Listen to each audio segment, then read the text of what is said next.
Muito boa tarde a todas e a todos. Me veem bem? Me ouvem bem? Sim?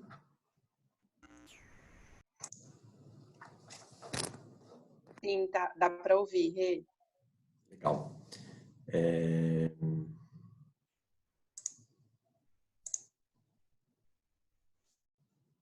Muito bem.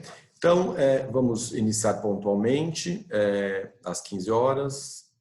Tem gente entrando ainda, mas a gente vai fazendo aqui a abertura e começamos em alguns poucos instantes. Primeiramente, queria agradecer a presença de todas e de todas, desejar boa tarde a todas e a todos.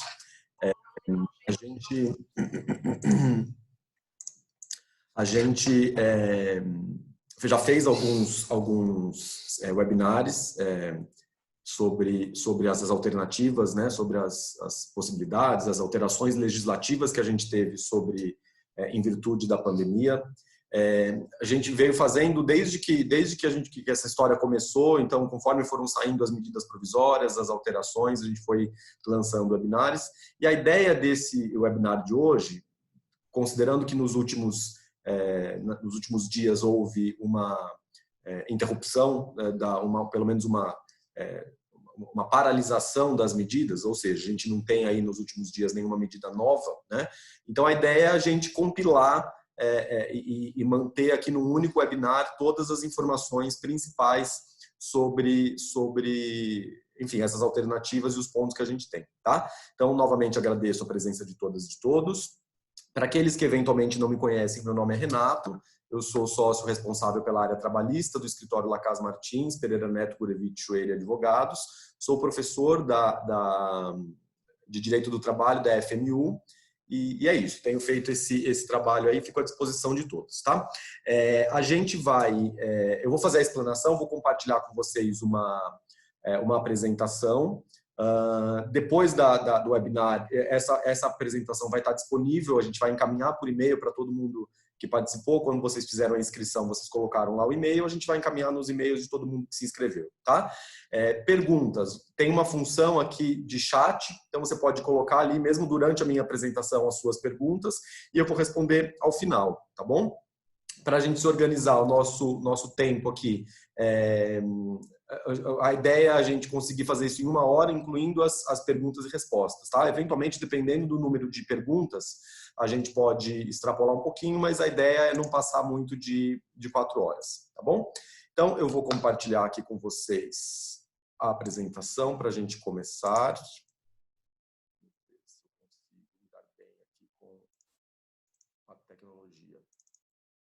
Muito bem, acredito que já estão todos e todas vendo aí a apresentação. Vamos lá, então. Bom, eu vou começar pela medida provisória 936, né? Que foi a última, na verdade, mas foi a mais famosa, foi a mais relevante, a que mais chamou atenção, a que mais causou impacto. Por quê? É a medida provisória que prevê redução de jornada, redução de salário e a suspensão dos contratos de trabalho. Tá? Então, ela nem foi a primeira, tem uma série de outras medidas que vieram antes, a gente vai falar delas na sequência, mas essa, por ser a mais robusta e a mais relevante, eu vou começar por ela. Tá? Então, primeiro, redução de jornada e salário. Né? É uma alternativa prevista para quem teve uma redução da demanda de trabalho. Então, se a sua empresa ainda tem alguma demanda de trabalho, mas houve uma redução, então você tem ali uma mão de obra ociosa, né, mas ainda de alguma forma está utilizando, é uma alternativa. Né? E, obviamente, assim, todas essas alternativas criadas aí pelo governo visam evitar a demissão ou reduzir ao máximo os impactos da demissão. Né? Então, a ideia é justamente essa, a gente tentar trazer algumas alternativas para que a gente consiga manter os empregos. Né?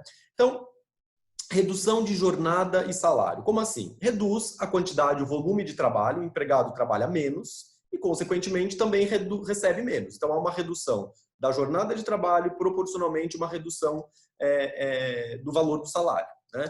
Essa medida pode ocorrer por até 90 dias, então pode durar até 90 dias, pode ser menos, né? E pode encerrar antes. Então, não é porque eu fiz, vamos supor que eu fiz por 30 dias, mas dali a 15 dias, no meio do caminho, surge uma demanda de trabalho urgente, alguma coisa que eu preciso que esse empregado retorne ao trabalho. Pode? Pode. Pode ser feito cancelamento a qualquer momento, respeitado esse máximo de 90 dias. Ok? Aqui, vocês devem ter acompanhado aí, teve bastante burburinho a questão do acordo individual versus a autorização do sindicato, né? A medida provisória, né, que tem força de lei, ela diz que em algumas situações que a gente já vai ver quais, o acordo pode ser feito individual, ou seja, individualmente, ou seja, não precisaria, em tese, pelo texto da medida provisória, o envolvimento do sindicato. Okay? Mas aí, na sequência, coisa de 3 ou 4 dias depois, saiu uma decisão do Supremo Tribunal Federal dizendo que o sindicato tem sim que ser consultado. Tá? O que houve, na verdade, foi uma interpretação, a gente chama no jargão jurídico de interpretação conforme. O que é isso? O Supremo Tribunal Federal pega o texto da medida provisória e dá uma interpretação para adequá-lo à Constituição. Então, o que ficou entendido? A medida provisória já estabelecia que mesmo nesses acordos individuais, diretamente com o trabalhador sem envolvimento do sindicato, era necessário que o sindicato fosse comunicado. Mas era simplesmente uma comunicação. O sindicato não participava desse acordo, né? Não era um requisito de validade. O Supremo disse, olha, é sim um requisito de validade.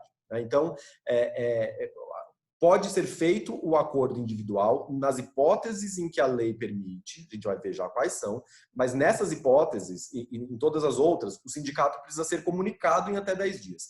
Nessas hipóteses em que foi feito o acordo individualmente, após ser comunicado, o sindicato vai ter um prazo de 4 dias para se manifestar se ele concorda ou não com o acordo. Tá? Não quer dizer que o acordo só vai valer após essa manifestação do sindicato. Ele já está valendo a partir da data da assinatura. Mas o sindicato, você tem 10 dias para comunicar ao sindicato, o sindicato tem mais 4 dias para responder. Então, nesses 14 dias, o sindicato vai voltar para você com algum pedido, alguma adequação, uma alteração, um questionamento. Ele pode se opor ao termo, enfim, e aí vocês vão ter que negociar. Né? Se eventualmente chegar-se ao extremo do sindicato não concordar, esse acordo com o sindicato vai precisar reger esse período. Ou seja, se vai ser feito o pagamento ou não dos salários deste período entre a assinatura e essa negativa do sindicato, se não houver um acordo, a resposta é sim. Né? Agora, se houver, o ideal é que se faça um acordo com o sindicato para regular. Você vai pagar 50%, vai pagar tudo, etc. Ok? Então, em que situações a medida provisória permite esse acordo direto com o trabalhador? E que, repito, então ele começa a valer no acordo individual, mas ele fica sujeito a validação do sindicato. Quando for feita uma redução de jornada e salário de 25%, não é até 25%, é 25%. Então, se você quiser reduzir 25% da jornada e do salário do seu empregado, você pode fazer a partir de hoje, assina um contrato individual, só que você tem até 10 dias para comunicar ao sindicato e ele tem mais 4 para vir tentar negociar alguma coisa, os termos desse acordo e eventualmente até se opor a esse acordo. Mas já tem validade a partir de hoje, ok? Então, 25% para qualquer trabalhador, independente do salário, independente do cargo, independente do nível, independente de qualquer coisa. E 50% ou 70%, também não é entre, é um ou outro, para empregados cujo salário seja igual ou inferior, ou seja, abaixo de R$ 3.135. Então, ou seja, se o empregado, independentemente do salário, você pode negociar diretamente com ele uma redução de jornada e salário de até 25%. Se ele ganha até R$ 3.150 ou salário superior ou igual a 12.212 e tenha nível superior, você pode negociar com ele 25, porque 25 é com todos, né? Mas também pode 50% ou 70%. Ok? Então, para outros percentuais, então eu não quero 25, eu quero 30, eu quero 40, eu quero 57, 62, 12, e qualquer percentual que não seja 25, 50 ou 70, é necessário que envolva o sindicato. Ou seja, esse acordo, em outros percentuais, só vai valer a partir da aprovação do sindicato. Okay? Também, da mesma forma, para os empregados cujo salário fica neste miolo, então, entre 3.135 e 2012, para esses empregados deste miolo, também só vai valer a partir da negociação sindical. Ok? ok? Para os demais, repito, sei que eu já disse 2 vezes, mas vou repetir porque houve essa dúvida persiste, né? O acordo vale a partir da assinatura do pacto individual com o trabalhador. Então, 25%, 50% ou 70%, 25% qualquer salário, 50% ou 70% para esses valores que estão aí na tela. Vale imediatamente, porém o sindicato tem a prerrogativa de renegociar, rediscutir algum ponto. É uma prerrogativa, pode ser que ele não faça isso. Tem alguns sindicatos que não estão fazendo, ok? Muito bem. Essa é a primeira medida, então, uma medida alternativa em que você ainda tem intermediária, né? Tem demanda de trabalho, mas essa demanda reduziu. Agora, é uma medida, essa tem sido bastante utilizada. Saiu entre ontem ou anteontem, salvo engano, uma notícia de que mais de 1 milhão de contratos de trabalho no Brasil já tinham sido suspensos com base nessa medida. Então, é uma medida que vem sendo utilizada. O que é a suspensão do contrato de trabalho? Basicamente, o empregado fica em casa, não trabalha e também não recebe salário. Ou seja, é uma suspensão não remunerada do contrato de trabalho. O empregado vai deixar de trabalhar e vai deixar de receber, ok? Obviamente, por ser uma medida drástica, né, que impacta diretamente o trabalhador e em contrapartida também dá uma folga significativa de folha de pagamento para a empresa, tem uma série de medidas. Então, primeira delas, primeira regra, o máximo é de 60 dias. Então, veja, a redução de jornada e salário que a gente acabou de ver era 90, aqui é 60 o máximo. Tá? E a medida provisória permite que seja fracionado em até 2 períodos de 30. Tá? Então, você pode fazer 30, se depois desses 30 dias a situação da pandemia continua complicada, você pode suspender por mais 30, ok? Me perguntaram já várias vezes, Renato, pode fazer 15? Pode fazer 20? Ou tem que ser 30 e mais 30? Olha, a medida provisória, que cá entre nós, dá para perceber pelo texto dela que ela foi escrita ali a várias mãos, né? O texto está bem uma colcha de retalhos, né? Então, ou seja, não tá o texto mais claro possível, né? O texto da medida provisória diz que pode ser feito por até 30 dias e duplicado por mais 30. Então, ou melhor, pode ser feito em 60 e pode, exatamente o que está aí na tela. Pode ser no máximo de 60, fracionado em 2 períodos de 30. Ela não diz até. Né? E por que eu acho que ela não fez isso? Ou ela não fez por uma imprecisão técnica, porque veja, se eu posso suspender por 30, por que 15? 15 é mais vantajoso para o trabalhador. Né? O trabalhador vai ter um prejuízo financeiro menor, ele vai ter um impacto de 15 dias. Então, se eu posso o pior, por que eu não posso o melhor? Né? Então, parece, há uma linha de interpretação aí que foi mal escrita, né? Que não foi, tecnicamente ela não está precisa. Mas a outra, e me parece fazer um pouco de sentido, é a seguinte. O governo, a gente vai ver na sequência, vai fazer uma complementação, uma ajuda financeira para esse trabalhador. Então, o empregado vai ter o contrato de trabalho suspenso, vai ficar em casa sem receber remuneração e vai receber uma bolsa do governo. Né? Essa bolsa do governo vai cobrir o período inteiro da suspensão. Então, penso eu que se a gente começar a fazer períodos picados, eu vou fazer suspensão de 15 dias, de 10 dias, de 20 dias, de 45 dias, etc., isso vai complicar o pagamento desse auxílio financeiro. Tá? Então, a despeito de ter aí essa possibilidade de interpretação de que foi uma imprecisão técnica do texto da medida provisória, recomendo que seja feita por 60 numa vez ou 2 períodos de 30. Tá? Para evitar essa incongruências aí com o governo. Tá? Da mesma forma que a suspensão do contrato de trabalho também pode, da mesma forma que a redução de salário e jornada também pode encerrar antes. Então, prazo máximo de 60 dias, mas pode, se você tiver uma demanda de trabalho, suspende antes, ou eventualmente, se a pandemia, se a situação de calamidade pública se encerrar antes e voltar ao normal, também é possível encerrar antes, ok? Mesma coisa lá do acordo da suspensão, da redução de jornada e de salário. A medida provisória falava em acordo individual naquelas mesmas situações de salário abaixo de 3.135 ou acima de 12.000. Né? O texto da medida provisória diz que você não precisa nem pedir a anuência do sindicato. Tá? O Supremo Tribunal Federal, logo na sequência, disse que não é bem assim. Né? Você pode fazer o acordo individual, ele tem validade com essas faixas de salário, então quem tem abaixo de 3.100 ou acima de 12.200 pode, mas também tem que notificar o sindicato pode se opor, pode negociar. O que o Supremo disse é que abre-se uma negociação coletiva com o sindicato. ok? Então, vale a mesma coisa. Vale já a partir do momento da assinatura para esses empregados, mas mediante a aprovação do sindicato, ok? Para os demais empregados, ou seja, quem tem um salário entre 3.135 e 12.202, aí não vale o acordo individual, precisa fazer a negociação sindical, ok? A medida provisória diz que é obrigatória a manutenção de todos os benefícios, então pode suspender o contrato de trabalho, não paga salário, mas precisa manter todos os benefícios, ok?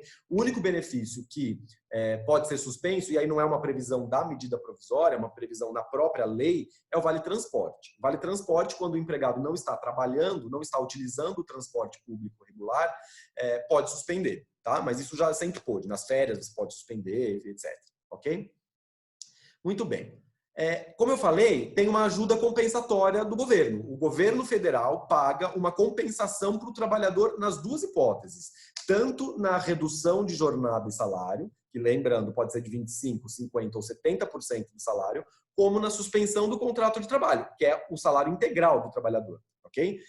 Porém, antes da gente falar da ajuda do governo, né, a lei estabelece que a empresa, caso não seja uma pequena e média empresa, microempresa, o que se define como tal? Empresas que tiveram em 2019, no ano calendário 2019, faturamento de até 4.800.000 reais. Então, todas as empresas que tiveram faturamento em 2019, bruto, receita bruta, até 4,8 milhões de reais, não precisam pagar nada para o trabalhador durante a suspensão do contrato de trabalho.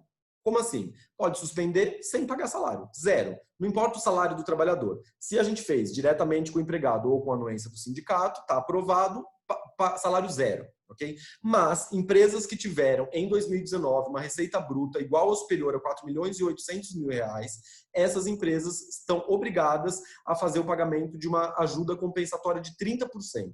Ou seja, para essas empresas com faturamento acima de 4,8 milhões, a suspensão do contrato de trabalho não é totalmente não remunerada. Você paga 30% do salário do empregado. Okay?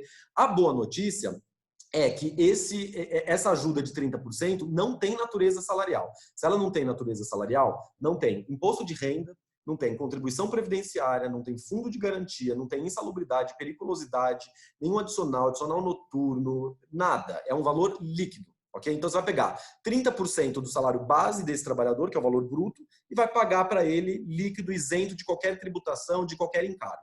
Okay?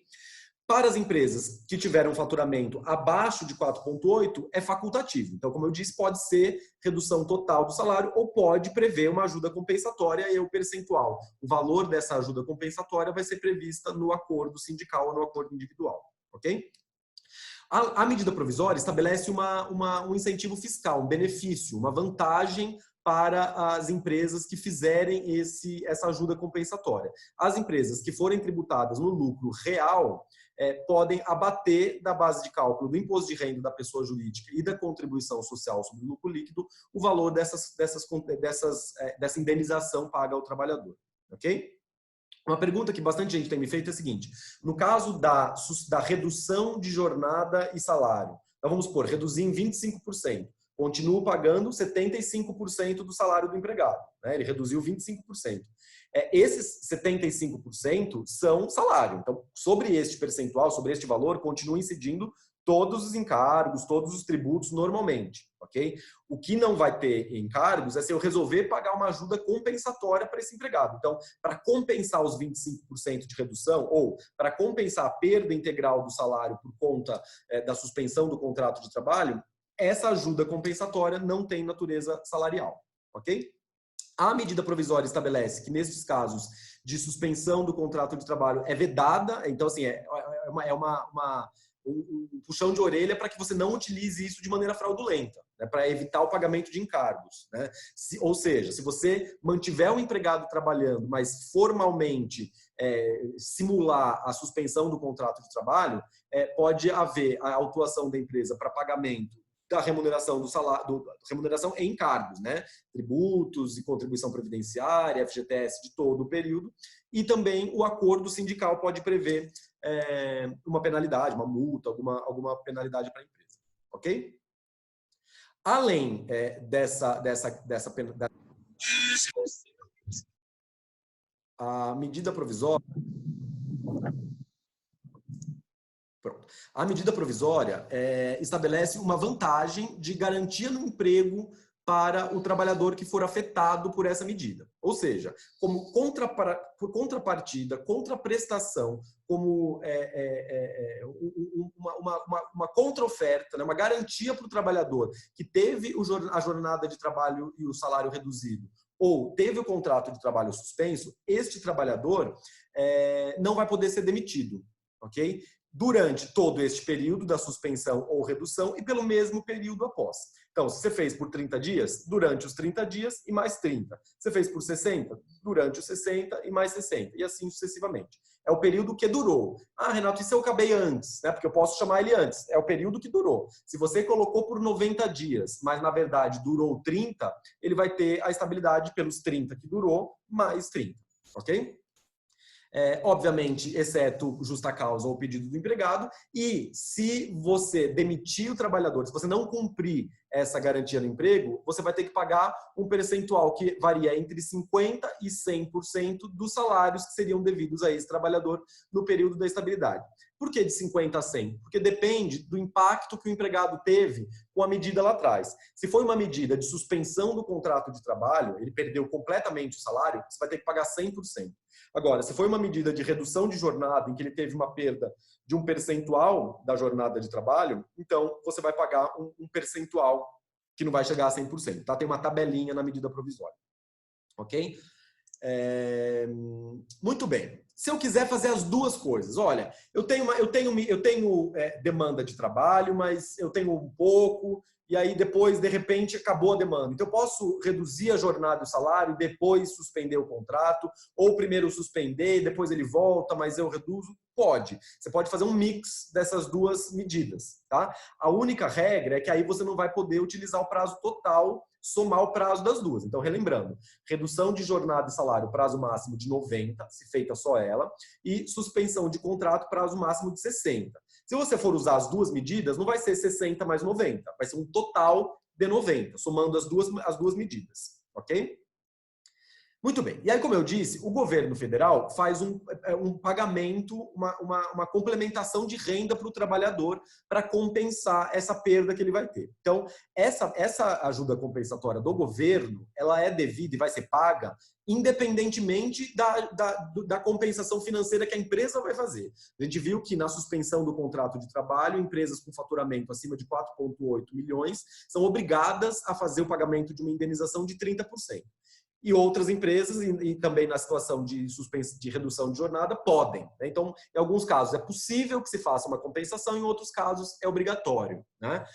Independentemente disso, ou seja, além disso, somado a isso, o governo vai fazer o pagamento de uma ajuda compensatória, que vai considerar todo o período da redução do salário ou da suspensão do contrato. Então, vai a partir do dia de vigência. Tá?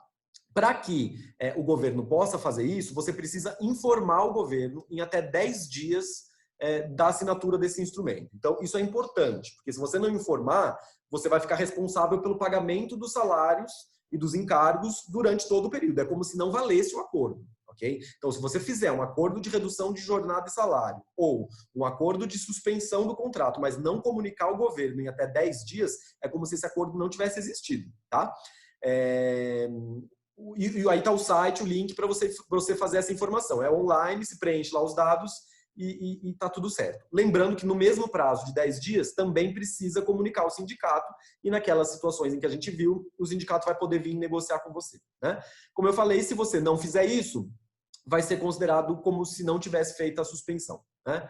O valor. Então, qual é o valor dessa ajuda financeira que o governo vai fazer para os trabalhadores? 100% do seguro-desemprego a que ele teria direito. Ou melhor, até 100%. Né? Por que até 100%? É uma tabelinha também que é proporcional à perda que o trabalhador vai ter. Então, por exemplo, num caso de um trabalhador ter tido uma suspensão, uma redução de salário de 25%, o governo vai pagar 25% do seguro-desemprego. Se ele teve uma redução de salário de 50%, o governo vai pagar 50% do seguro-desemprego. E assim sucessivamente. É uma tabelinha lá, tem umas regras de equivalência. Tá? E pode chegar até 100% do seguro-desemprego. Por quê? porque o empregado pode ter tido uma perda total, né? Pode ter tido uma suspensão do contrato de trabalho sem nenhuma remuneração. Então, nesses casos, ele vai ter 100% do seguro-desemprego.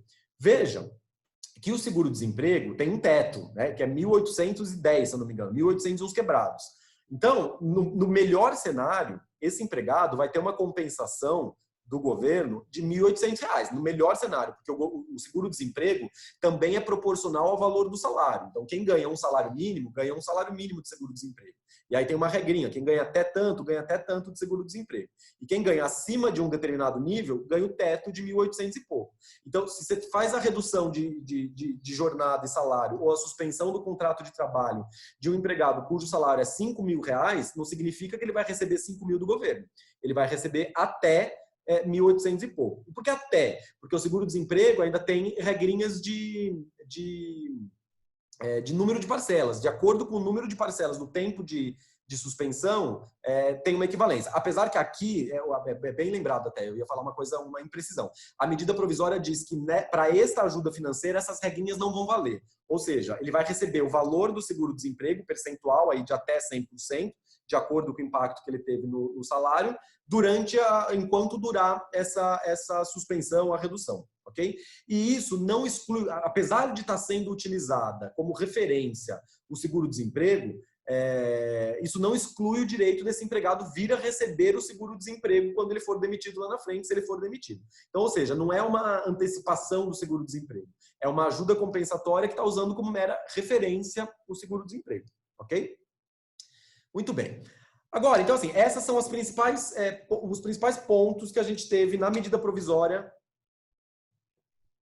936, que foi essa famosa, fatídica, de suspensão e redução. Mas a gente teve, aí, antes disso, uma série de outras medidas provisórias que trouxeram algumas alternativas para você lidar com folha de pagamento. Muitas empresas, especialmente aquelas que tiveram a sua demanda de trabalho reduzida, né, estão com uma batata quente na mão, que é a folha de pagamento para pagar, sendo que o trabalhador não está trabalhando. Então, a gente viu duas alternativas bastante impactantes, né, que impactam inclusive no bolso do trabalhador, e tem uma série de outras medidas que são um pouco menos drásticas, mas que te ajudam a manter a saúde financeira da empresa, inclusive porque às vezes você tem a demanda de trabalho, então não é o caso de suspender o contrato de trabalho. Por outro lado, a sua receita pode ter caído. Então essa é a ideia dessas outras medidas. Tá? A primeira delas, uma linha de crédito emergencial. Essa medida recebeu pouco holofote da mídia, né? Foi uma linha de crédito, na verdade, é um financiamento de um valor um total de 35 bilhões de reais disponibilizados pelo governo federal para auxiliar as empresas, ou seja, para financiar, não é uma doação, é um empréstimo, ok? Para a empresa financiar a folha de pagamento. Como é que funciona isso?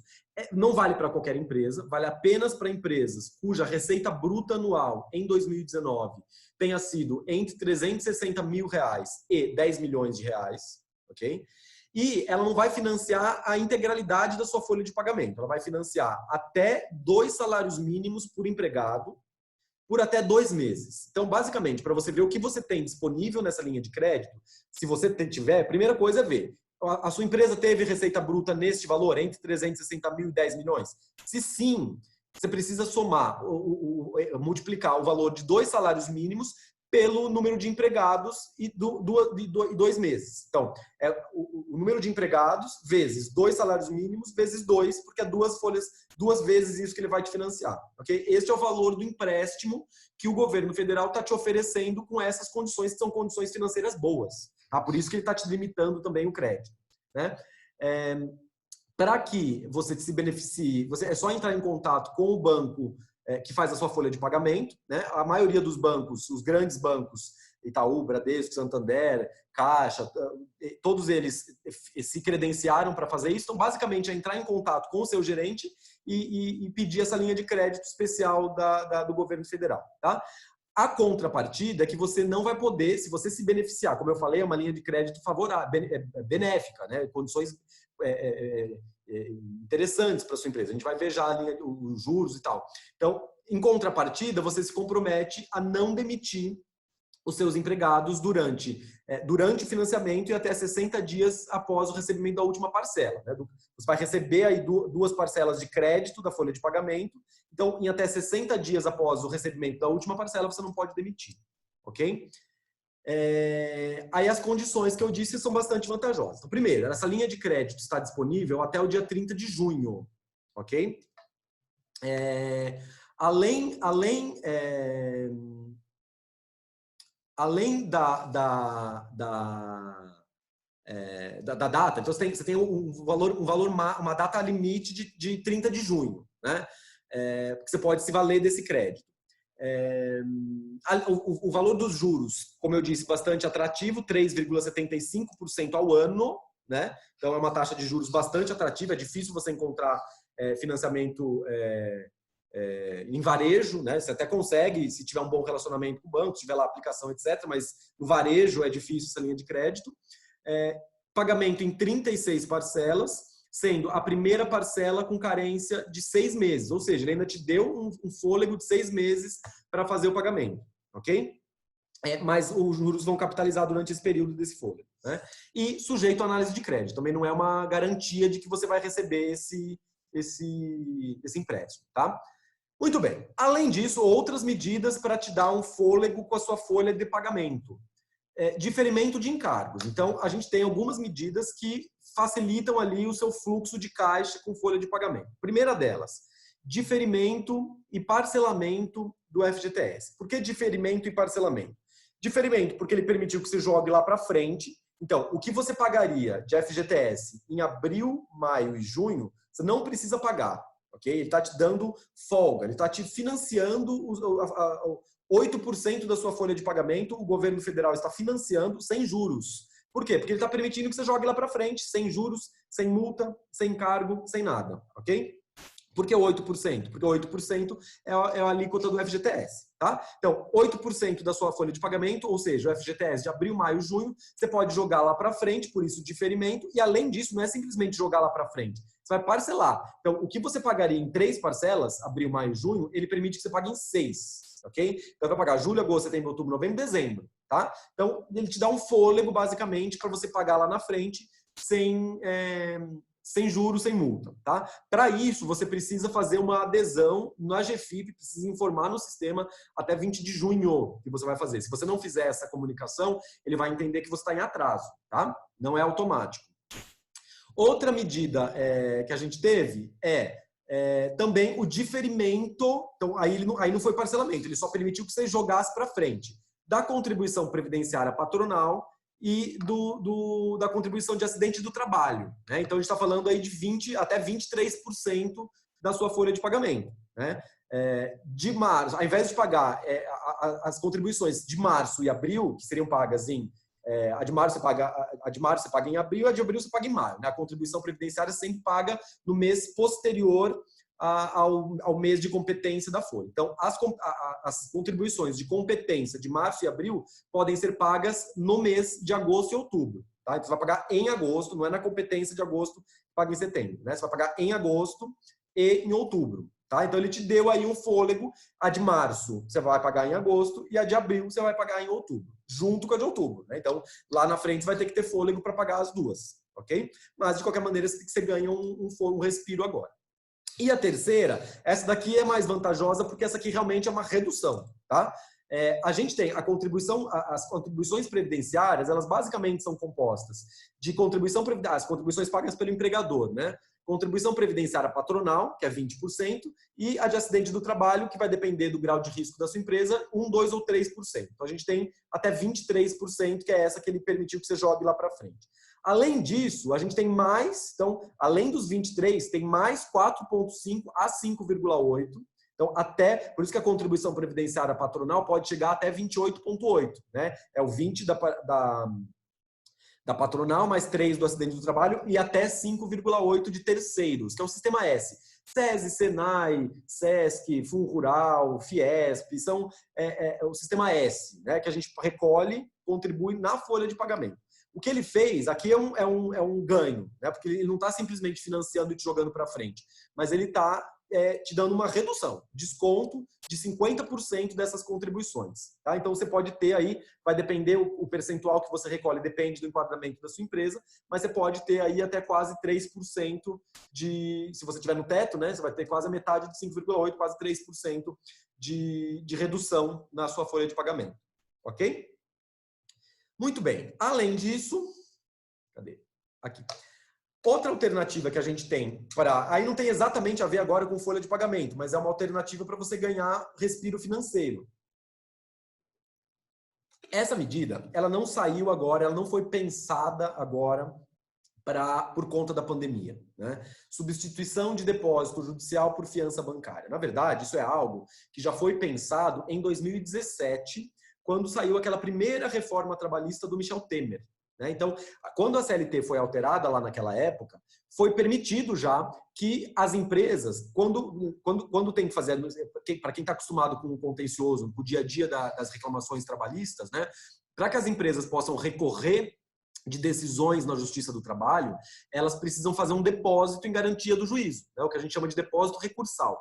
Esse depósito, lá em 2017, a CLT já diz que você pode, ao invés de fazer em dinheiro, você não precisa desembolsar o valor do depósito recursal, que em alguns casos chega até R$18 mil, né? Você pode, se assim preferir, fazer uma fiança bancária. Okay? O que aconteceu agora, na verdade, e aí por isso que esse assunto voltou à tona, é que saiu uma decisão do Supremo Tribunal Federal entendendo que isso é constitucional, entendendo que isso é válido. Porque desde 2017 até agora, tinha aí discussão se os juízes tinham ou não, se isso era constitucional ou não. Okay? Então agora, coincidentemente, ou talvez até propositalmente por conta da pandemia, o Supremo validou essa medida. Tá? Então você pode, converse com o advogado que cuida dos seus processos judiciais, e ele vai ter que solicitar caso a caso, vai depender, obviamente, da anuência de cada juiz e da aquisição, você vai ter um custo aí com a aquisição da fiança bancária, mas esse custo, o desembolso, acaba sendo menor do que o valor que você tem de depósito. Então, você saca o valor do depósito recursal e, em contrapartida, apresenta uma fiança bancária que você paga um prêmio, né, uma mensalidade para o banco. Né? E aí, se esse valor precisa ser executado, aí você ou executa a carta bancária ou você vai lá e paga para resgatar a carta de fiança bancária. Okay? É uma medida interessante, especialmente para empresas que têm um elevado contencioso trabalhista, porque essas empresas geralmente têm lá depositados valores significativos em depósitos recursais, mas não é uma medida que você consegue do dia para a noite. Né? Você precisa primeiro fazer esse levantamento para entender qual que é o valor total, depois você precisa fazer o peticionamento em cada um dos casos, pedir para o juiz autorizar essa substituição, e uma vez autorizada pelo juiz, precisa contratar a fiança bancária com o banco e apresentar. Ok? E aí sim, então isso é algo que talvez demore algumas semanas, talvez até meses para você conseguir sacar esse dinheiro. Ok? E aí, para a gente já encaminhar para as perguntas, um último slide sobre outras medidas que, na verdade, essas daqui muitas delas já existiam antes, a gente já vinha trabalhando com elas antes mesmo da pandemia. Algumas delas veio uma outra medida provisória, 927, e deu uma recauchutada. Mas eu compilei aqui porque, de uma maneira geral, são medidas com as quais a gente já está mais habituado. Tá? Então, a primeira delas, acho que foi a primeira, na verdade, né? A maioria de nós aqui está em home office, boa parte. Já existia, já tinha a possibilidade de home office antes do coronavírus, desde 2017, também com a reforma trabalhista, já havia essa possibilidade. Na verdade, já existia antes, mas em 2017 passou a haver a formalização jurídica, né? O regramento jurídico. E a medida provisória 927 foi uma das primeiras que saiu logo que começou a pandemia, ou melhor, que a situação se agravou, né? Ela flexibilizou algumas situações. Então, ela permite, porque o home office, via de regra, ele depende de um acordo individual, precisa ser formalizado com 15 dias de antecedência, precisa ser uma formalização por escrito, etc. Então, o que a medida provisória autorizou é que agora seja feita de maneira mais informal. Então, a princípio, você nem precisaria do acordo, você pode fazer a comunicação de que vai para o home office ou vai voltar a hora que acabar tudo isso por um e-mail, um WhatsApp, já vale, ok? Mas, de qualquer forma, eu recomendo que você faça um acordo escrito do home office, especialmente porque a gente tem aqui duas questões bastante relevantes, três, na verdade. A primeira, jornada de trabalho. Empregado que está em home office não tem jornada de trabalho fiscalizada. Isso significa que você não controla o ponto desse empregado, independentemente, mas não é cargo de confiança, Renato, pouco importa. Mas, Renato, é um empregado de um salário mínimo, ele não tem subordinados, etc. Se ele está em home office, a lei entende que ele vai administrar a própria jornada de trabalho. Então, você não fiscaliza, em contrapartida, ele também não ganha hora extra. Né? Porque esse era um grande questionamento que existia antes da lei sobre home office. Né? A empresa não tinha como garantir que o empregado estava ou não trabalhando, ele dizia que estava trabalhando 12 horas por dia. Então, home office não tem hora extra, é importante que se faça um acordo para regular essa situação, né? Às vezes, mas, Renato, eu quero fiscalizar porque eu não confio no meu trabalhador. Então, você pode. Aí, especialmente, por isso, você precisa fazer um acordo escrito para regular isso. Só que saiba que você vai ter que pagar hora extra e aí esse ônus da prova fica meio complicado, porque a gente não tem como... A gente não está lá fiscalizando para ver se aquela hora que o empregado mandou o e-mail, ele estava trabalhando, ele só simplesmente mandou o e-mail. Okay? Então, pagar hora extra, fiscalizar a jornada de trabalho, pode ser um tiro no pé no home office. Okay? Mas, além disso, você tem responsabilidade por equipamentos. E aí, você forneceu o laptop para o empregado trabalhar?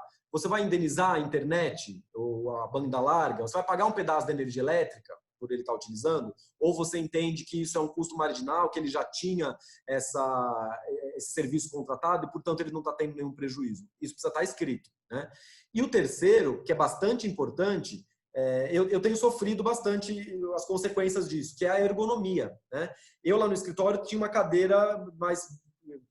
Eu investi um pouquinho mais na cadeira do escritório, porque eu ficava sentado muito nela. Então, nessa cadeira aqui que eu tenho em casa, ela não é tão ergonômica. A minha lombar já está reclamando. Né? Até conversei com a Denise, gerente do nosso escritório, para a gente fazer um treinamento. Aí vamos fazer alguma coisa de ginástica laboral, alguma coisa para o pessoal que está em home office. Né? Então, a lei estabelece isso, que é seu dever como empregador pensar no bem-estar ergonômico, na saúde e na segurança do trabalhador que está em home office. Okay? Então, este acordo precisa prever isso. Olha, você precisa fazer pausas, ou você foi instruído a manter a postura, iluminação, etc. Né? É seu dever como empregador garantir que essas medidas todas sejam seguidas. Okay? Então, para isso, vale esse acordo.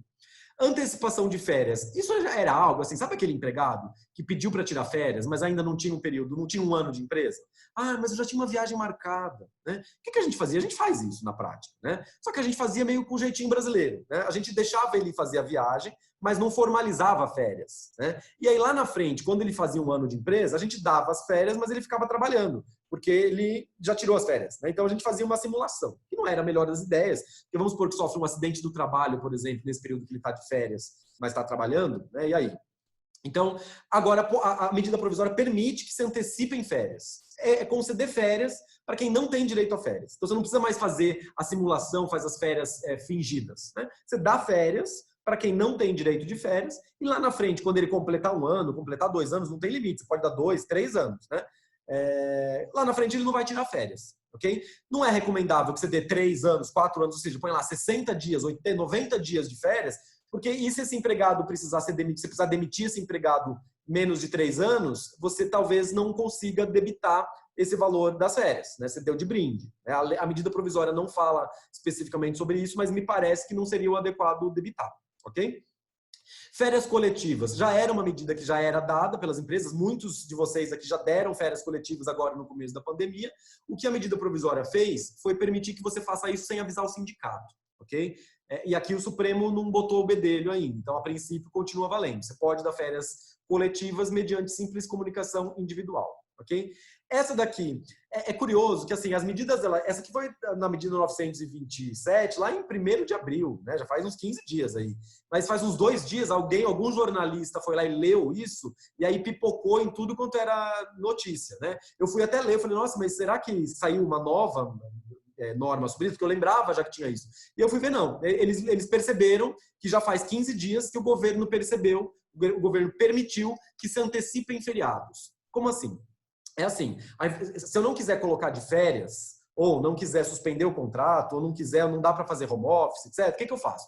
Eu mando o trabalhador ficar em casa, ele vai ficar em casa 1 semana, ok? Nessa 1 semana eu faço um documento escrito para ele dizendo, olha, segunda é 21 de abril, terça é 7 de setembro, quarta é 15 de novembro, quinta é 9 de julho, enfim, você antecipa, você faz uma ficção de que, na verdade, os dias que o empregado está descansando agora, você está antecipando feriados. De modo que quando chegar lá o 21 de abril, o 21 de abril não, porque a gente vai continuar na pandemia, né? Você tem que pegar feriados que sejam posteriores a esse período da calamidade pública. Então, 7 de setembro, 15 de novembro. Quando chegar lá nesse dia, ele já folgou hoje. É como se você tivesse mudado o calendário, transferido o calendário para cá. E aí ele pode trabalhar sem você pagar as horas extras desse trabalho no feriado, ok? Lembrando, aproveitar aqui a plateia para lembrar que ontem o Congresso, a Câmara aprovou aquele contrato de trabalho, a lei, a MP, medida provisória do contrato de trabalho verde e amarelo, que saiu em novembro do ano passado, e dentre outras medidas permitiu o trabalho aos domingos, ok? A gente precisa ver se o Senado vai validar. Se o Senado vai validar, fica alterada a CLT liberando o trabalho aos domingos e não apenas para aquelas empresas que têm autorização sindical, como é hoje, tá?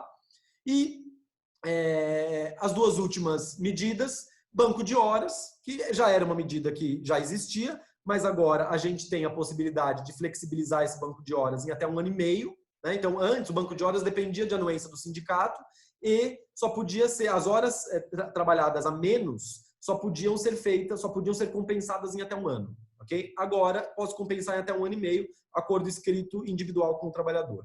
E, por fim, a medida provisória 927 também prevê algumas flexibilizações de saúde e segurança do trabalho. Então, por exemplo, exame admissional, exames periódicos, treinamentos que algumas indústrias precisam fazer, estão suspensos ou podem ser feitos lá na frente, tá? É importante para esses casos dos exames que você converse com o médico do trabalho, tá? Com o responsável pelo PPRA, pelo PCMSO. Isso depende do aval dele. Se ele disser que não, aí não pode, tá bom? Gente, é isso que eu tinha para falar para vocês. Consegui terminar aqui antes do prazo. Sobrou ainda 15 minutos. Eu vi que tinha bastante pergunta, então eu passo a responder as perguntas, tá? Se tiver mais alguma, a gente pode ir formulando, a gente responde também aqui na sequência, tá bom? Deixa eu ver aqui as perguntas. Vamos lá.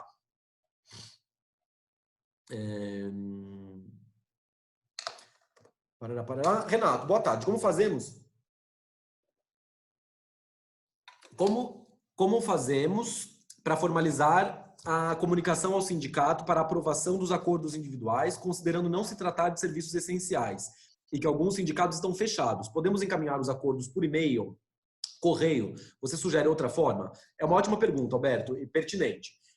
A medida provisória 936, além dela estabelecer essa questão aí da suspensão, etc., ela traz a possibilidade de que as negociações coletivas sejam feitas por meios alternativos, online, como a gente está fazendo aqui. Então, você pode fazer uma assembleia de trabalhadores virtual, né, coisas desse sentido. Então, qualquer alternativa vale, né? O problema é que, assim, alguns sindicatos, já ouvi isso algumas vezes, alguns sindicatos estão se fazendo de morto, né? Porque simplesmente eles não estão negociando. Então, aí vale, o seu trabalho, o seu dever é comunicar ao sindicato. E aí, se ele vier negociar, se ele não vier negociar com você, é uma opção dele. Okay? Então, e a decisão do Supremo entende que se ele ficar quieto, se ele não vier falar com você, ele concordou por omissão, ok? Então, eu penso que sim, se o sindicato não está atendendo telefone, não está atendendo e-mail, mande de todas as maneiras possíveis que você possa se resguardar. Pelo correio com AR, por e-mail, por RAP, enfim, o que você tiver de protocolo, motoboy, enfim, o que você tiver de forma para documentar que você comunicou, está valendo. A medida provisória não estabelece uma forma específica, tá? Renato, como ficam os encargos sociais sobre os salários não pagos ou reduzidos? Olha, sobre o valor do salário, o empregado que teve o contrato de trabalho suspenso não tem encargos. Então, você não vai pagar salário e também não paga encargos. E sobre o valor do salário que foi reduzido, também não. Então, você fez uma redução de 25%, você não paga o salário, esses 25% também não paga os encargos. Tá? É uma redução do salário e dos encargos. É necessária a formalização do sindicato ou a respeito da comunicação dos acordos ou apenas documentarmos a comunicação é bastante? Olha, assim, a gente viu que a gente tem a medida provisória ela estabelece dois cenários. Um cenário em que a medida provisória permite que seja feito o acordo individual com o trabalhador, ok? que é para, basicamente, quem tem aquele salário abaixo de 3.100, quem tem salário acima de 12 mil. Para esse público, a medida provisória fala em validade do acordo individual e apenas comunicação ao sindicato. Okay? Para o outro público, para quem está neste miolo, quem tem um salário de 5 mil, você não pode fazer por acordo individual, você tem que negociar com o sindicato. Okay? O que o Supremo Tribunal Federal disse é, esta comunicação que você faz para o sindicato deste acordo individual não tem efeito jurídico de mera comunicação. Você, na prática, vai comunicar. Né? Você vai falar, sindicato, como a gente falou, por e-mail, por correio, como você conseguir. Sindicato, toma aqui uma cópia do acordo individual que eu fiz com o trabalhador, fiz aqui na medida, na alternativa que a medida provisória autoriza que eu faça por acordo individual. Ponto final. Você vai comunicar. Só que a decisão do Supremo diz que ele tem o direito de vir conversar com você. E se ele vier conversar com você, iniciou-se uma negociação coletiva. Ou seja, quando ele faz isso, ele transforma essa comunicação, esse mero aviso que você fez, ele transforma numa negociação coletiva, cujo objeto vai ser um acordo coletivo, uma negociação sindical, ok? Mas o seu dever é comunicar. E aí deixa com ele para ver se ele vem falar com você, tá bom? Se o empregador encerrar antes a redução salarial, a estabilidade ainda fica válida pelo período original ou a estabilidade fica garantida pelo mesmo período em que durou a redução salarial? A medida provisória fala estabilidade pelo período em que durou a medida e pelo mesmo período após. Ela não fala pelo período de vigência, mas pelo período em que durou, ok? Então, se você fez um contrato de redução salarial por 60 dias, mas na verdade você precisou que o empregado voltasse à ativa antes, vai valer a estabilidade pelo período em que efetivamente vigorou a medida, tá? Renato, o aprendiz e cipeiro pode ter o contrato suspenso? Olha, o aprendiz, sim, o cipeiro também. O que a gente não tem, me perguntaram, estagiário e doméstico. Né? A medida de suspensão de contrato de trabalho não abarca estagiários e não abarca empregado doméstico. Né? Qualquer outro contrato de trabalho abarca, porque na verdade você não está... o cipeiro, por exemplo, o cipeiro ele tem uma questão de garantia de estabilidade no emprego. Você não está violando a estabilidade no emprego dele. Né? E ele vai ter uma compensação financeira. Então, entendo que sim. Para o aprendiz, a mesma coisa. Tá? Aproveitando que eu falei do estagiário, apesar da lei, dessa medida provisória não tratar especificamente do contrato de estágio, é um contrato que tem eminentemente ele quase uma natureza civil, né? Então vale o acordado. Se você for lá com a instituição de ensino e com o aprendiz e combinar a suspensão, não vejo por que esse acordo não tenha validade, ok? Como fica nesse período no cálculo de férias e 13º salário? Suspensões de contrato de trabalho não contam como período trabalhado, ok? Então esse período não vai ser considerado como trabalhado para qualquer efeito, inclusive cálculo de férias e 13º. Boa tarde, eu posso suspender o contrato de trabalho ou reduzir a carga de parte dos funcionários? Por exemplo, tenho equipe de limpeza. Posso resolver suspender apenas parte dessa equipe? Ou com professores, por exemplo? Olha, pode. Eu penso da seguinte forma, a medida provisória não fala nada, tá? Então, sim, você pode suspender de um e não suspender de outro. Agora, o princípio da não discriminação é um princípio importante no direito do trabalho. Então, continua valendo. O que você não pode fazer é utilizar essa medida para discriminar o trabalhador. Ah, eu vou aproveitar a fulana, que eu já não gosto muito dela, e vou suspender o contrato de trabalho dela. Né? Ah, o fulano que eu gosto, vou só reduzir 25%. Isso você não pode fazer, porque é discriminatório. Né? Agora, se você tiver justificativa da circunstância concreta que te explica por que um você está suspendendo, o outro não vejo por quê. Tá? Inclusive, você pode fazer medidas diferentes. Um suspende, outro reduz, o outro põe de férias, o outro... Enfim, assim vai. Tá? Posso suspender o contrato de trabalho ou reduzir a carga de parte dos funcionários? Sim. Prazo de 10 dias antes ou depois do início? Imagino que você está dizendo o prazo de comunicação ao sindicato e comunicação ao Ministério do Trabalho. A partir da assinatura, ok? Assinou o documento, eu assinei hoje, dia 15 de abril, isso está valendo a partir de hoje, só que eu tenho 10 dias para comunicar ao sindicato e nesse mesmo prazo de 10 dias para comunicar ao Ministério do Trabalho. Okay? E lembrando que nesses casos em que o sindicato pode voltar para discutir, ele pode melar esse prazo. Então, vai valer já nesses 10 dias, mas o sindicato pode voltar e falar, não vai valer, aí você vai ter que ou negociar com o sindicato ou pagar o salário desse período. Tá? Posso reduzir vale-refeição e vale-alimentação proporcionalmente no caso de redução de jornada e salário? Olha, a medida provisória não autoriza que você reduza benefícios, tá? Então, a princípio, os benefícios são mantidos. A Constituição, desde 88, já permite que você faça redução de salário por negociação. Você já podia, antes da pandemia, reduzir salário por negociação coletiva, ok? Se pode reduzir salário, não vejo por que não pode reduzir benefício, mas com autorização do sindicato, tá? Então, para reduzir vale-refeição e vale-alimentação, no caso de redução de salário e jornada, autorização do sindicato. Para o caso de suspensão de contrato de trabalho, como a lei fala que tem que manter benefícios, penso que não vale a pena nem com a anuência do sindicato, porque pode ser questionado, tá? No caso de dispensa sem justa causa, após os 60 dias de suspensão não remunerada, teremos que incluir na rescisão contratual os 2 meses dessa suspensão não remunerada, bem como o recolhimento dos tributos? Acho que a pergunta quer dizer se esse período considera como período trabalhado, né? Não é período trabalhado, então você não considera por reflexo em férias, 13º, tá? E aí você não vai pagar a indenização, você não vai ter que pagar de volta esse valor. Se você suspendeu o contrato por 60 dias, aí o empregado voltou, ficou mais 60 dias trabalhando, recebendo salário, você cumpriu o período de estabilidade. A hora que você mandou embora, você vai dever para ele as verbas rescisórias normais, ok? Pessoal, desative a câmera que tem gente pagando o mico. E ninguém me avisou para eu ver o mico, né? Agora já foi, né? Além do desconto, terceiros de 50%, o que seria a data de 30/6? A data de 30/6 é o limite de validade do desconto de terceiros. Ou seja, esse desconto de 50% das contribuições de terceiros só vai valer até 30/6. De 30/6 para frente, volta a pagar 100%, salvo se vier uma outra medida. O Paulo Guedes, na verdade, ele já é favorável à supressão dessas contribuições. Ele é contra as contribuições de terceiro, né? E ele desde que ele assumiu, ele tem como plano suprimir as contribuições. Agora ele conseguiu ali força política para reduzir em 50%. Vamos ver se isso permanece depois de 30/6. Se eu demitir algum funcionário no mês de abril, a empresa tem que pagar só o FGTS dele ou tem que pagar de todos os funcionários e perde o parcelamento? Ótima pergunta, Juliana. A Juliana está se referindo àquele caso de parcelamento do FGTS, né? A gente viu que o FGTS de abril, maio, junho pode ser parcelado em até 6 parcelas de julho a dezembro, ok? De todos os empregados. Eu posso fazer isso se eu quiser. Muito bem.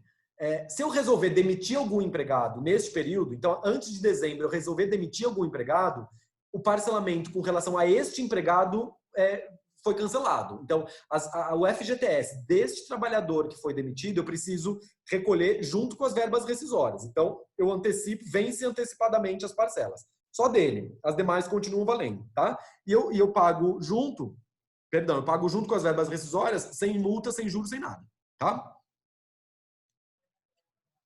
Renato, para obter o desconto de 50% do Sistema S, precisa fazer alguma adesão ou automático? Automático, Tatiane.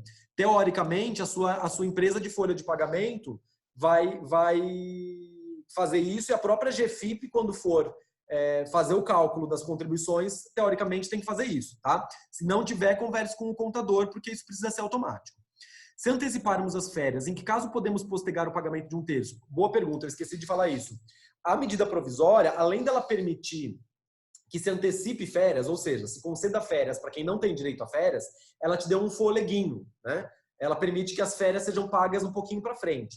Qualquer férias, não só as antecipadas, tá? Quaisquer férias concedidas neste período de calamidade pública, sejam ou não antecipação de período não vencido, podem ser pagas até o 5º dia útil do mês subsequente ao início das férias. Então, o trabalhador cujas férias foi concedida neste período, vai, ao invés de receber, porque a gente sabe que férias são pagas antes, né? O trabalhador recebe com antecedência, né? Neste período, a remuneração de férias, que é o salário daquele período, vai ser pago até o 5º dia útil do mês subsequente, ok? E o adicional de 1/3 de férias pode ser pago até dezembro, junto com o 13º, ok? Para qualquer férias concedida neste período. O INSS que desconto do empregado deve repassar normalmente, correto? Corretíssimo. Não entendi a questão dos 10 dias de comunicação. Não sei se é antes do período ou se é depois do aviso. pois muitos já deram a suspensão ou redução e não fizeram a comunicação ainda. A comunicação é a partir da data de assinatura do documento de suspensão do contrato ou de redução. Então, se você assinou hoje, você tem um prazo de 10 dias para assinar, para comunicar. Ah, mas e se eu colocar com data de amanhã? Tudo bem, então você vai ter 10 dias a partir da data de amanhã. É a data que você colocou como data de assinatura desse documento. Agora, você só vai se beneficiar dessa medida, seja suspensão, seja redução de salário, na data do documento. Se você colocar o documento com data de amanhã, 16, o salário até hoje você tem que pagar, ok? E assim sucessivamente. Se a empresa optar pela redução dos percentuais previstos na MP, devo aplicar para todos os empregados ou apenas para alguns? Você pode, em tese, flexibilizar. Para um eu vou aplicar 25, para outro eu vou aplicar 50, 70, pode variar. Tem muitas empresas que estão aplicando apenas para esse grupo, ou aplica 25% para todo mundo, ou aplica só para esse grupo que a medida provisória permite a negociação direta, porque aí você não precisa bater na porta do sindicato de antemão, ainda que você precise comunicá-lo depois. Mas você pode, a princípio, fazer situações diferentes. Lembrando que não pode discriminação, então você não vai poder ali tratar de maneira, usar isso para punir, para perseguir empregado, né? Para o empregado se recusar a voltar do home office, pode o empregado se recusar a voltar do home office para o escritório por entender que não há condições seguras para o retorno? O aditivo ao contrato de trabalho poderia ser um instrumento para mitigar esse risco para a empresa? Olha, eu vou começar pelo de trás para frente. Sim, eu acho que o aditivo ao home office, o documento escrito, ele diz isso, ele diz que a empresa vai comunicar, e a medida provisória diz isso, que a empresa comunica e 2 dias depois da comunicação o empregado volta ao trabalho, tá? Agora, mais do que isso, eu acho que mesmo se você não tiver o acordo do home office, tem bastante empresa que está enfrentando essa situação, né, de trabalhadores que não estão se sentindo confortáveis para voltar ao trabalho, mesmo nas situações em que haja permissão de atividade normal. Tá? O que acontece? A medida provisória 927 diz claramente que Covid-19 não é doença profissional. Ou seja, se o trabalhador pegar Covid-19, ainda que tenha sido indo trabalhar, ou ainda que ele esteja trabalhando ou não, ele não vai poder alegar que ele pegou Covid-19 por conta do trabalho. Salvo se houver um nexo, uma relação direta entre a doença e o trabalho. Então, por exemplo, se você for um hospital, né? Aí, obviamente, ele pegou Covid-19, muito provavelmente porque ele estava trabalhando, né? Fora isso, você é uma indústria, se você é um escritório, a medida provisória já te dá uma boa linha de defesa de que se ele pegar não é doença profissional. Aí já te dá um bom argumento de que o empregado tem que trabalhar, ok? O segundo argumento é o seguinte: se a sua atividade estiver permitida pelo poder público, ou seja, se não tiver um decreto, ou uma lei, ou uma medida provisória vedando que a sua empresa abra, o empregado ele não tem nenhuma legitimidade para se recusar a ir trabalhar. Okay? Então, se ele não estiver indo trabalhar, obviamente, a gente precisa de bom senso também, né? Ele pode apresentar um atestado, pode, enfim, justificar essa falta, mas a gente sabe que os médicos estão recomendando que não se vá ao hospital por sintomas leves, né? Então, o seu trabalhador ele pode estar com sintomas e ter uma recomendação médica de ficar em casa, mas não ter um atestado. Okay? O que eu tenho recomendado nessas situações é que se use o bom senso. Então, assim, pede um WhatsApp do médico, pede o telefone do médico dele e liga para o médico. Enfim, né? Ou seja, eu acho que vale a pena, nesse momento, a gente flexibilizar um pouco a política de atestados, né? Não exigir sempre o atestado médico, especialmente porque os hospitais estão todos malucos, né? Mas, fora isso, então assim, guardadas as proporções, guardado o bom senso, né, da pessoa no grupo de risco, a pessoa tem doença crônica, idoso, etc., você não vai exigir que a pessoa trabalhe, né, até porque tem recomendação do Ministério da Saúde para que você não faça isso. Então pense numa alternativa, antecipe férias, põe no home office, de algum jeito, suspende o contrato e tal. Agora, se o empregado não tem uma justificativa, então, ou seja, eu não estou falando do grupo de risco, não estou falando do camarada que o médico falou para ficar em casa, ele simplesmente não quer ir porque ele está com medo, aí você tem subsídio para descontar o valor do salário, ok? É falta injustificada. A Isael, não sei se é ou Isael ou Isael, pergunta: posso suspender o vale-refeição? A princípio, não. Benefícios todos mantidos, salvo autorização do sindicato, ok? Bruno pergunta: quanto a redução, a empresa fará o acordo com o salário ou remuneração? Como ficam os adicionais como comissão, prêmio, adicional e sobriedade? Olha, não sei se eu entendi a pergunta. A redução de salário, ela é considerando o valor do salário base. Então, assim, o empregado ganha um salário de R$2.000, ok? Além desses R$2.000, ele ganha prêmio, adicional noturno, adicional de periculosidade, adicional de insalubridade, etc. Que são calculados sobre o salário, ok? Então, eu vou reduzir os R$2.000, que é o salário base, em 25%, 50%, 70%. E a folha vai automaticamente recalcular esses encargos todos com base no novo salário. Vai ter um impacto em cascata, tá? Mas o que eu vou reduzir é o valor do salário. Eu já tenho visto alguns sindicatos emitirem termo de aditamento emergencial da convenção coletiva, trazendo a MP 936, e já validando as reduções de jornada de trabalho e salário e suspensão do trabalho. Nesse caso, ainda assim, haveria necessidade de comunicar ao sindicato dos acordos individuais? Sim, uma ótima pergunta, Tatiane. Tem mesmo, de fato, uma série de sindicatos que já estão emitindo acordos e convenções coletivas, né? O que isso significa? Significa que você não pode fazer algo contrário à convenção coletiva dele. Você tem que seguir o que está na convenção coletiva. A convenção coletiva ou o acordo coletivo, ele tem força de lei, ok? Então, se já veio, mesmo se tiver uma medida provisória, mesmo a medida provisória permitindo, por exemplo, que você reduza em 70% de alguns empregados, se o acordo coletivo falar não pode, tem que ser 25% e tem que ser para todo mundo, você tem que seguir o que está no acordo coletivo. Ele prevalece sobre a lei, ok? Então, é para isso que ele serve. Agora, ele não elide a possibilidade de você, a obrigação de você comunicar. Nas hipóteses em que a medida provisória diz que você comunique, ok? Faça em consonância com o que está no aditivo emergencial, mas ainda assim comunique. O sindicato e o governo naquele site, tá? Estamos acabando, gente, as perguntas. Podemos cancelar o redução vale alimentação? Já disse. Não, agora no home office. Posso cancelar ou reduzir o vale-refeição ou alimentação no home office? O home office é trabalho como qualquer outro. A pessoa está trabalhando, só que ela está trabalhando em casa, né? Então, todas as condições de trabalho permanecem idênticas, salvo a questão de horas extras, que a gente viu, salvo vale-transporte, porque a pessoa não está indo trabalhar, né? Fora isso, todos os outros benefícios devem ser mantidos durante o home office. Obviamente, eu posso fazer um acordo com o sindicato para tentar negociar uma redução, substituição do vale-refeição em, sei lá, em cesta básica, etc.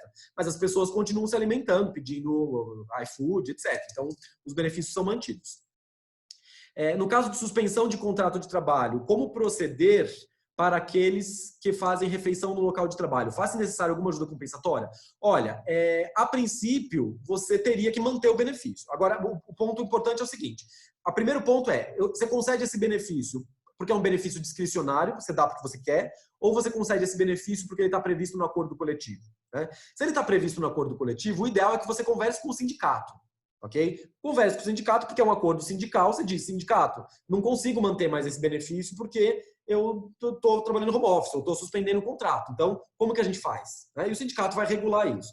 Para os casos em que o acordo ele que o benefício é discricionário, eu sugiro que você dê uma compensação. Ou seja, porque a lei proíbe qualquer alteração prejudicial para o trabalhador. Você não pode mudar nenhuma condição, suprimir nenhum direito, reduzir nenhum direito que impacte negativamente ao trabalhador. Então, se você não vai poder fornecer alimentação no refeitório, você pode conceder uma cesta básica, você pode conceder o vale-refeição e assim por diante. Ok?